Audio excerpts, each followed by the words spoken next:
అందరికీ నమస్తే. నేను మీ చందు.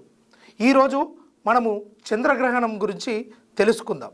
అయితే ఈ గ్రహణాలు అనేటివి సంవత్సర కాలదిలో ఒక 2 సార్లు మ్యాక్సిమంగా 3 సార్లు వచ్చే అవకాశం ఉంటుంది. ఈ సంవత్సరంలో మొదలైనటువంటి కాలంలో ఇది మొదటి గ్రహణంగా తెలుస్తూ ఉన్నది. అది ఎప్పటి నుండి ఎప్పటి వరకు ఉంటుంది అంటే ఈ గ్రహణం ప్రారంభం వచ్చేసి మధ్యాహ్నం 3:20 ప్రారంభమయ్యి సంపూర్ణ గ్రహణ దిశగా సాయంత్రం 4:34 వరకు, అదేవిధంగా 4:34 నుండి 5:32 వరకు ఈ గ్రహణ ముగింపు ఆ మోక్షకాలం ఉంటుంది. ఇక సాయంత్రం 6:47 వరకు ఇది మన తెలుగు రాష్ట్రాలలో దీన్ని ఆ గ్రహణాన్ని చూడడానికి ఒక 15 నుంచి 20 నిమిషాల సమయం, అంటే 6:26 నుండి 6:47 వరకు సుమారు 15-20 నిమిషాల పాటు ఈ అద్భుతాన్ని వీక్షించే అవకాశం ఉంటుంది. ఇది ప్రపంచవ్యాప్తంగా 1.14 తీవ్రతతో శక్తివంతమైన దశలో ఉంటుంది. చంద్రుడు భూమి యొక్క నీడలోకి వెళ్ళినప్పుడు సూర్యకాంతి భూ వాతావరణం గుండా ప్రయాణించి వంగడం వల్ల చంద్రుడు ఎరుపు రంగులో కనిపిస్తాడు. దీనినే బ్లడ్ మూన్ అని కూడా పిలుస్తుంటాము. పురాణాల ప్రకారం గ్రహణాలు కేవలం ఖగోళ సంఘటనలే కాకుండా ఆధ్యాత్మిక ప్రాముఖ్యతను కూడా కలిగి ఉంటాయి.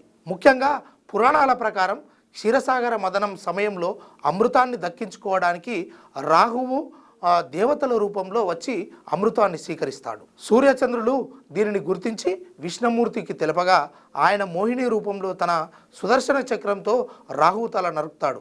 తల రాహువుగా, మొండెం కేతువుగా పిలువబడతాయి.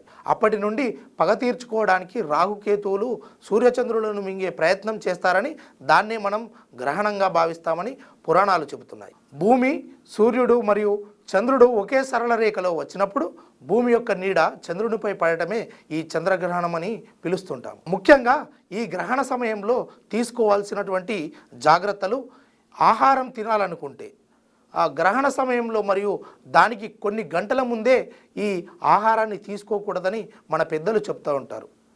ముఖ్యంగా గర్భిణీ స్త్రీలు ఎవరైతే ఉంటారో వాళ్ళు గ్రహణ సమయంలో బయటకు రాకూడదని, పదునైన వస్తువులను వాడకూడదని మన భారతీయ సాంప్రదాయంలో ఇది ఒక బలమైన నమ్మకం ఉన్నప్పటికీ, ఇక ఈ గ్రహణ సమయంలో దైవ ప్రార్థన, మంత్రజపం, ఓంకారాన్ని కూడా స్మరించడం మంచిదని మన పెద్దలు చెప్తూ ఉంటారు. అయితే ఈ గ్రహణం ముగిసిన తర్వాత మన ఇంటిని, అదేవిధంగా మనల్ని మనము శుభ్రం చేసుకోవడం, స్నానం చేసి మరొకసారి దేవుణ్ణి పూజించుకోవడం ఈ ఉన్నటువంటి ఆనవాయితీ మనకు. గ్రహణం అంటే మనుషులకే కాదు, ఇది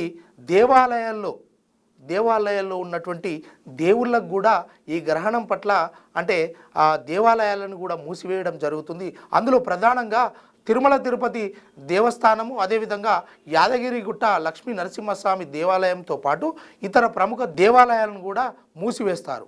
ఈ గ్రహణం అయిపోయిన తర్వాత వెంటనే అవన్నీ శుభ్రం చేసి ఆ తర్వాత భక్తులకు దర్శనం దిశగా ముందుకు సాగుతారు.